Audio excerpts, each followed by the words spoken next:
Howdy folks, Dart here with a review of the Schwinn Twinn Tandem bicycle. Made by Pacific Cycle, the Twin is Schwinn's entry into the budget tandem bicycle market.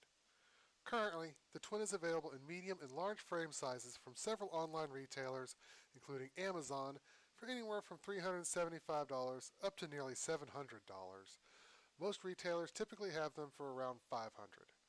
Mine is a large frame that I purchased from Curated.com for $499.99. Moving on to the components of the bike, we'll start with what I feel is the worst part of it, the fork. It's the same type of fork you'd expect to find on bikes at big box stores.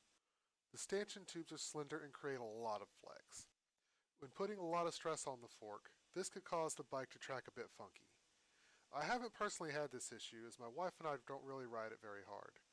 Additionally, this fork is very soft. The fork compresses significantly with just me getting on it.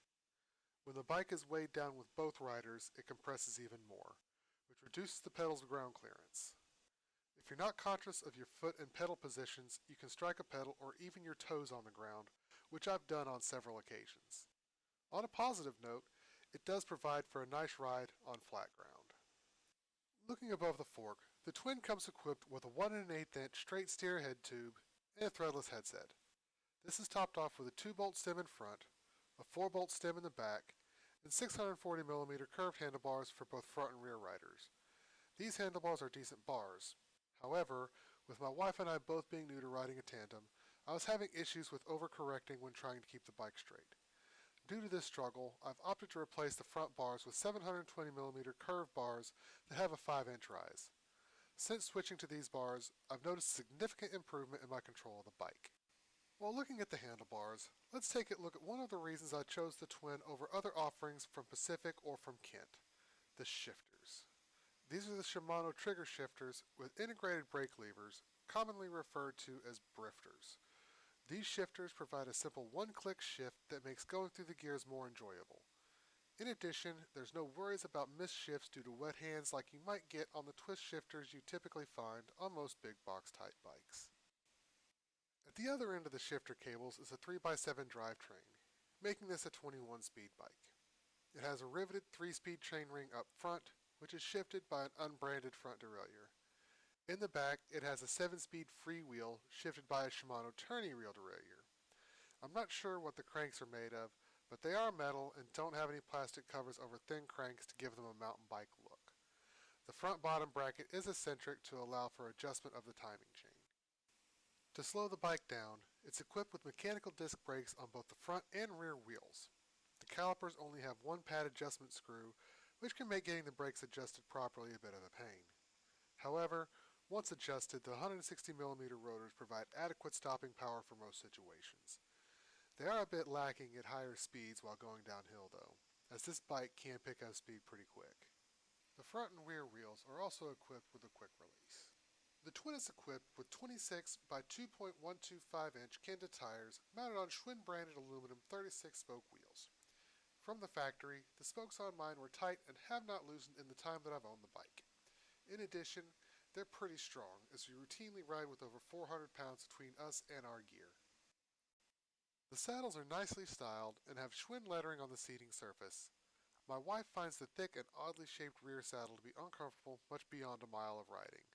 After a few rides to get used to it, I find that the front saddle is pretty comfortable for several miles. However, I don't feel that either saddle will be very comfortable on long rides. Saddle adjustment is relatively simple due to quick release levers on the front and rear. Front saddle adjustment is slightly limited due to the Stoker's handlebar stem. Holding it all together is a large frame made out of 6061 aluminum. The paint is well done and the graphics are smooth. While the welds aren't pretty and flowing, they do seem to be strong with no pits or holes. I've read some reviews where the owner has experienced some degree of frame flex. Personally, I haven't experienced any of that with mine.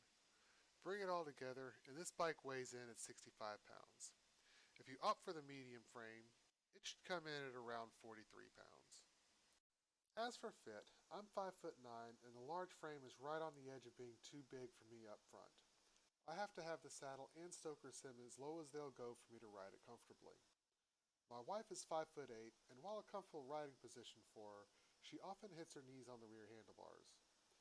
Based on my experience with a large frame, I recommend that if you're about 5'10" or less, go for a medium to give you a bit more room for adjustment.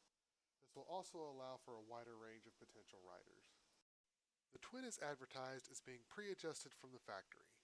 When I received mine, I had to adjust both derailleurs and both brakes to get them to perform properly. While adjusting the front derailleur, I was having an issue with it not wanting to properly shift from the small chainring to the middle chainring on the front. After making several failed attempts to adjust it, I searched for the issue and found that many of these brifter setups will allow you to shift two gears with a deep press on the trigger, while a half press will allow for a single gear change. When I put that into practice, the issues with shifting to the middle chainring subsided. As with any bike, check it over thoroughly or take it to a qualified bicycle mechanic for setup and a once-over before riding it. Overall, this bike has been a great introduction to the world of tandem cycling. If you're looking to try out riding a tandem, the Schwinn Twinn is a solid option with many favorable features for the price. Its biggest drawback is the fork, which if you're constantly aware of your foot's position on the pedals and where your pedal is in the stroke, you'll get used to it in time and it will become second nature.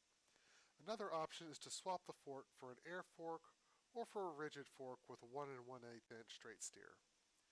If you've ridden a Twin, share your experience with it in the comments below. If you like this video, click the like button. Don't forget to subscribe and click the bell icon to be among the first to get notified when I upload a new video. Thanks for watching.